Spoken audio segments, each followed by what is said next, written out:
হরে কৃষ্ণ কৃষ্ণ কৃষ্ণ হরে হরে। তো ভক্তবৃন্দগণ, আজকের ভিডিওটি রয়েছে 2026 সালের 13 এপ্রিল সোমবার পালিত হয়েছে বড়থিনী একাদশী। যে একাদশী বাংলা বছরের চৈত্র মাসের শেষ দিনে এই একাদশীর ব্রতটি পড়েছে। চৈত্র সংক্রান্তির ঠিক আগের দিন এই একাদশী 2026 সালে পড়েছে, যেটি 13 এপ্রিল সোমবার। এই শুভ দিনে সকল ভক্তরা এই বড়থিনী একাদশীর ব্রতটি পালন করবেন। বড়থিনী একাদশী ব্রত সৌভাগ্য ও সুখের প্রতীক। এই ব্রত রোগ ও কষ্ট নিরাময়ে, পাপ মোচন এবং ব্যক্তিকে উদ্যমী প্রাণবন্ত করে তুলতে কার্যকর বলেই মনে করা হয়। এই ভক্তি ভাব মনে রেখে ভগবান মধুসূদনের পুজো করা উচিত। বড়থিনী একাদশী ব্রত পালনের ফল সূর্যগ্রহণের সময় স্বর্ণদানের ফলের অনুরূপ বলেই মনে করা হয়। এই পবিত্র উপলক্ষে ব্রত পালনের মাধ্যমে মানুষ ইহকালে ও পরকালে পরম সুখ জীবন যাপন করতে পারেন। অবশ্যই সকল কৃষ্ণ ভক্তরা 13 এপ্রিল সোমবার এই বড়থিনী একাদশীর ব্রতটি ভক্তিনিষ্ঠা সহকারে পালন করুন। এই ব্রতটি অত্যন্ত কল্যাণকর বলে পরিচিত।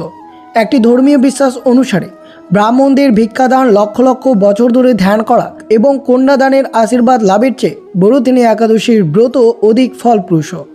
বিশেষ করে আপনারা এই দিন উপবাস পালন করে ভগবান মধুসূদনের পুজো করা অত্যন্ত শুভ।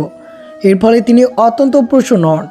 এর ফলে সমস্ত দুঃখের অবসান ঘটে এবং সৌভাগ্য বৃদ্ধি পায়। তা অবশ্যই শ্রবণ করবেন। এই বড়থিনী একাদশীর দিন তুলসী তলায় কী করলে পরিবারে সুখ সমৃদ্ধি ভরে থাকবে। যেহেতু বাংলা বছরের শেষ একাদশী পালিত হয়ে, যেটি বৈশাখ মাসের কৃষ্ণপক্ষের একাদশী, এই বড়থিনী একাদশী নামে পরিচিত। তাই অবশ্যই আপনারা ভক্তি সহকারে শ্রবণ করবেন।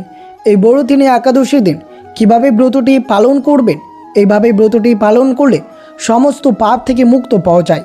এবং এই ব্রত চলমান আপনারা কোন কোন কাজ করবেন তুলসী তলায়, তা অবশ্যই শ্রবণ করবেন।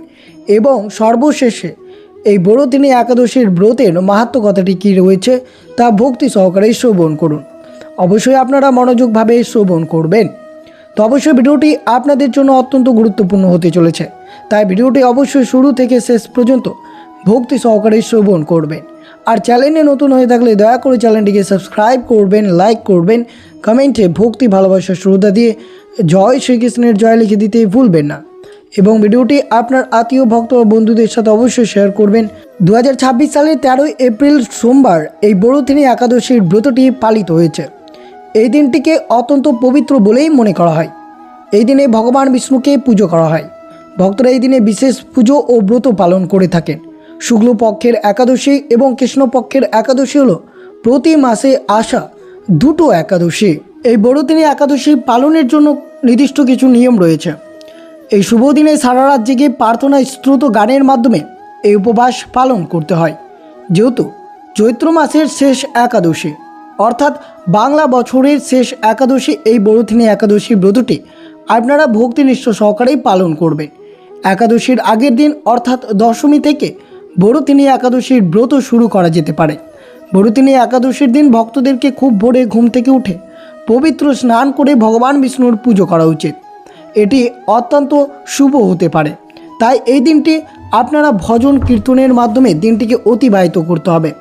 বড়থিনী একাদশীর ব্রতের জন্য কোনো প্রকার খাদ্য বা জল গ্রহণ না করে পূর্ণ উপবাস পালনের পরামর্শ দেওয়া রয়েছে শাস্ত্রে। যারা এটি করতে পারবেন না তারা শুধু ফল, বাদাম এবং জল গ্রহণ করে আংশিক ব্রত পালন করতে পারেন। ভগবান বিষ্ণুর আরাধনা করার পরে কেবল পরের দিন বড়থিনী একাদশীর ব্রত ভঙ্গ করতে হবে।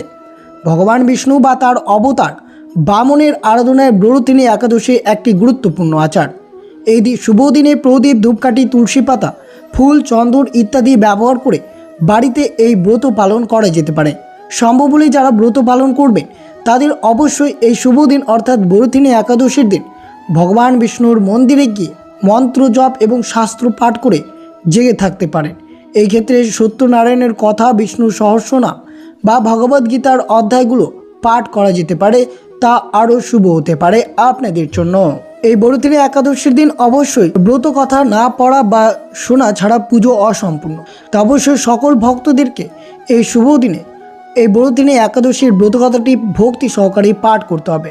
এবং বিশেষ করে এই শুভ দিনে যতবার পারবেন এই মহামন্ত্রটি জপ করবেন। ওম নমঃ ভগবতে বাসুদেবায় নমঃ। এই মন্ত্রটি জপের ফলে আপনার দিনটি এবং আপনার যে কোনো কর্ম খুব সহজেই সৌভাগ্য লাভ পরিণত হবে। আর বিশেষ করে শ্রবণ করবেন এই বড়দিনে একাদশীর দিন তুলসী তলায় কী করা উচিত, যে কাজগুলো করলে অবশ্যই আপনার ব্রতটি এবং তার সাথে আপনার পরিবারে সুখ সমৃদ্ধিতে ভরে থাকবে। তো অবশ্যই মনোযোগভাবে শ্রবণ করবেন তুলসী তলায় কী করবেন।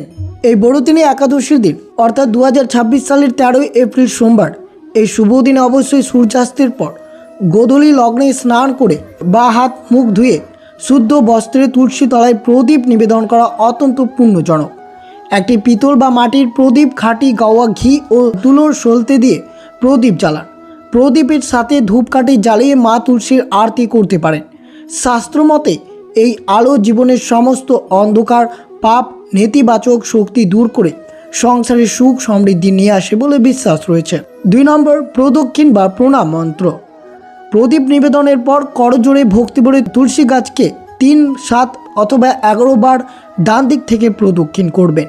প্রদক্ষিণের সময় মনে মনে বা মৃদু স্বরে হরিনাম জপ করতে পারেন। প্রদক্ষিণের শেষে প্রণাম করে মা তুলসীর কাছে নিজের ও পরিবারের মঙ্গল কামনা এই সময় প্রণাম মন্ত্র পাঠ করা অত্যন্ত শুভ হতে পারে। এই মন্ত্রটি জপ করতে পারেন প্রদক্ষিণের সময়। বৃন্দায়ে তুলসী দেব প্রিয়ায় কেশবস্য চ কৃষ্ণ ভক্তি প্রদ দেবী সত্যবত্য নমো নমা। আর বিশেষ করে একাদশীর দিন কখনোই গাছ থেকে তুলসী পাতা ছেঁড়া উচিত নয়। বৈষ্ণব বিশ্বাস অনুযায়ী এই পবিত্র দিনে মা তুলসী ভগবান শ্রী বিষ্ণুর জন্য কঠোর উপবাস পালন করে, তাই এই সময় পাতা ছিঁড়লে তার বিশ্রাম ব্যাঘাত ঘটে এবং কষ্ট হয়। তাই বিশেষ করে অবশ্যই বড়দিনে একাদশীর দিন কিছুতেই আপনারা তুলসী গাছের পাতা কিছুতেই ছিঁড়বেন না, সেটি সম্পূর্ণভাবে নিষিদ্ধ বলেই মনে করা হয়। এই দিন অবশ্যই তুলসী তলা হলো অত্যন্ত জাগ্রত এবং পবিত্র স্থান। একাদশীর দিন তুলসী বেদি পরিষ্কার করে সেখানে একটি আসন পেতে বসুন। শান্ত চিত্তে তুলসীর মালায় ভগবান শ্রীবিষ্ণুর মহামন্ত্র ওম নমঃ ভগবতে বাসুদেবায় অথবা হরে কৃষ্ণ মহামন্ত্র জপ করতে পারেন। এছাড়াও বড়দিনে একাদশীর যে বিশেষ ব্রতকথা বা পৌরাণিক কাহিনী রয়েছে তা তুলসী তলায় বসে ভক্তি ভরে পাঠ করা বা শ্রবণ করা অত্যন্ত ফলদায়ী হতে পারে আপনাদের জন্য। এবং অবশ্যই বড়দিনে একাদশীতে তুলসী পাতা দিয়ে যদি এই বিশেষ ক্রিয়াকলাপগুলো করতে পারেন যা সংসারে সুখ শান্তি সমৃদ্ধি নিয়ে আসে, তবে সবচেয়ে গুরুত্বপূর্ণ এই দিন তুলসী পাতা ছেঁড়া সম্পূর্ণরূপে অনুচিত, অর্থাৎ ছেঁড়া সম্পূর্ণরূপে নিষিদ্ধ রয়েছে। তাই অবশ্যই দশমীর দিন আপনারা তুলসী পাতা ছিঁড়ে রাখতে পারেন। বিশেষ করে আর্থিক বাধা দূর করতে মা লক্ষ্মীর কৃপা পেতে একাদশীর দিন একটি পরিষ্কার নিখুঁত তুলসী পাতা লাল বা হলুদ রঙের ছোট কাপড়ে মুড়িয়ে আপনার মানি ব্যাগ বা আলমারি বা টাকা রাখার জায়গায় রেখে দিতে পারেন। বিশ্বাস করা হয় এতে সংসারে অর্থের আগমন বৃদ্ধি পায়। দ্বিতীয়ত, বাড়ির পরিবেশ থেকে নেতিবাচক শক্তি দূর করতে এই বড়দিনে একাদশীর দিন একটি পিতল বা তামার পাত্রে পরিষ্কার জল নিয়ে তাতে কয়েকটি তুলসী পাতা ভিজিয়ে রাখুন। এরপর এই বড়দিনে একাদশীর পুজোর পর সেই জল বাড়ির সব জায়গায় প্রত্যেকটি ঘরে বা মূল দরজায় ছিটিয়ে দিন। এতে বাড়ির শুদ্ধতা বজায় থাকে এবং অশুভ শক্তি প্রবেশ করতে পারে না। পরিবারের স্বামী স্ত্রীর মধ্যে সম্পর্ক ভালো রাখতে এবং সুখ শান্তি বজায় রাখতে ভগবান বিষ্ণু ও মা লক্ষ্মীর যুগল মূর্তির সামনে তুলসী পাতা নিবেদন করে ভক্তি ভরে প্রার্থনা করুন। সঠিক ভক্তি ও বিশ্বাসের সাথে যদি আপনারা এই ছোট ছোট ক্রিয়াকলাপগুলো এই বড়দিনে একাদশীর দিন করতে পারেন তাহলে শ্রীহরি মা তুলসীর বিশেষ কৃপা লাভ পাওয়া যায় আপনাদের জন্য। তো অবশ্যই শ্রবণ করলেন এই বড়দিনে একাদশীর দিন তুলসী তলায় কী করা উচিত। বিশেষ করে তুলসী পাতার এই ছোট্ট ক্রিয়াকলাপটি আপনারা এই শুভ দিনে করতে পারেন, যা শুভ হতে পারে আপনাদের জন্য। আর এই তিথিতে নারায়ণের পুজোর পর বড়দিনে একাদশীর ব্রতকথা পাঠ করলে সুফল পাবেন। স্বয়ং শ্রীকৃষ্ণ যুধিষ্ঠিরকে এই একাদশীর ব্রতকথা জানিয়েছেন, তা আপনাদের সাথে এই শুভ দিনে অবশ্যই ব্রতকথাটি তুলে ধরলাম, তা আপনারা বিস্তারিতভাবে শ্রবণ করুন। যুধিষ্ঠির শ্রীকৃষ্ণের কাছে বড়দিনে একাদশীর ব্রতকথার সম্পর্কে জানতে চান। যুধিষ্ঠির বললেন, হে ভগবান, আমি আপনাকে নমস্কার করি। বৈশাখ মাসের কৃষ্ণপক্ষের একাদশীর তিথির নাম আর কথা আপনি বিস্তারিত জানান। কৃষ্ণ তখন বললেন, হে রাজেশ্বর, এই একাদশীর নাম বড়দিনে একাদশী। এটি সৌভাগ্য প্রদানকারী একাদশী। এর প্রভাবে সমস্ত পাপ নষ্ট হয়, অবশেষে ব্যক্তি মোক্ষ লাভ করে। পৌরাণিক কাহিনী অনুযায়ী প্রাচীনকালে নর্মদার তীরে মান্ধাতা নামক এক রাজা বাস করতেন। তিনি অত্যন্ত দানশীল ও তপস্বী ছিলেন। একদা তিনি যখন জঙ্গলে তপস্যা করছিলেন তখন ভাল্লুক সেখানে এসে রাজার পা চিবোতে শুরু করে, কিন্তু রাজা নিজের তপস্যায় মগ্ন ছিলেন। কিছুক্ষণ পর পা চেবোতে চেবোতে ভাল্লুক রাজাকে পাশের জঙ্গলে টেনে নিয়ে যায়। রাজা ভয় পেয়ে যান, কিন্তু ধর্মের অনুকূল থেকে রাগ নিয়ন্ত্রণ রাখেন ও হিংসা না করে বিষ্ণুর প্রার্থনা করেন। করুণার সঙ্গে নারায়ণকে ডাকেন। তিনি তার প্রার্থনা শুনে বিষ্ণু প্রকট হন ও নিজের সুদর্শন চক্র দিয়ে ভাল্লুকের বধ করেন। ভাল্লুক ততক্ষণে রাজার পা খেয়ে ফেলে। এই কারণে রাজা অত্যন্ত শোকাতুর হয়ে পড়েন। তাকে কষ্ট দেখে নারায়ণ বললেন, হে বৎস, শোক করো না, তুমি মথুরা যাও ও বড়থিনী একাদশী ব্রত করে আমার বরাহ অবতারের মূর্তির পুজো করো। এর প্রভাবেই পুনরায় তোমার অঙ্গ সুদৃঢ় হবে। এই ভাল্লুক যে তোমার কামড়াচ্ছে সেটা তোমার পূর্বজন্মের অপরাধ। বিষ্ণুর আজ্ঞা মেনে রাজা মান্ধাতা মথুরা গিয়ে শ্রদ্ধা সহকারে বড়থিনী একাদশীর ব্রত রেখে বিষ্ণুকে স্মরণ করেন। এই ব্রতের প্রভাবে সমস্ত পাপ থেকে মুক্ত পেয়ে মোক্ষ লাভ করেন তিনি। তো অবশ্যই আপনারা এই শুভ দিনে অর্থাৎ 13ই এপ্রিল সোমবার বৈশাখ মাসের কৃষ্ণপক্ষের এই একাদশীর ব্রত কথাটি আপনারা ভক্তি সহকারে শ্রবণ করলেন। এই শুভ দিনে অবশ্যই যতবার পারবেন শ্রী বিষ্ণুর মহামন্ত্র, শ্রীকৃষ্ণের মহামন্ত্রটি জপ করতে পারলে তারও শুভ হতে পারে আপনাদের জন্য। তো এই ছিল ভিডিওটি ভালো লাগলে অবশ্যই চ্যানেলটিকে সাবস্ক্রাইব করবেন, লাইক করবেন, কমেন্টে ভক্তি ভালোবাসা শ্রদ্ধা দিয়ে জয় শ্রীকৃষ্ণের জয় লিখে দিতে ভুলবেন না।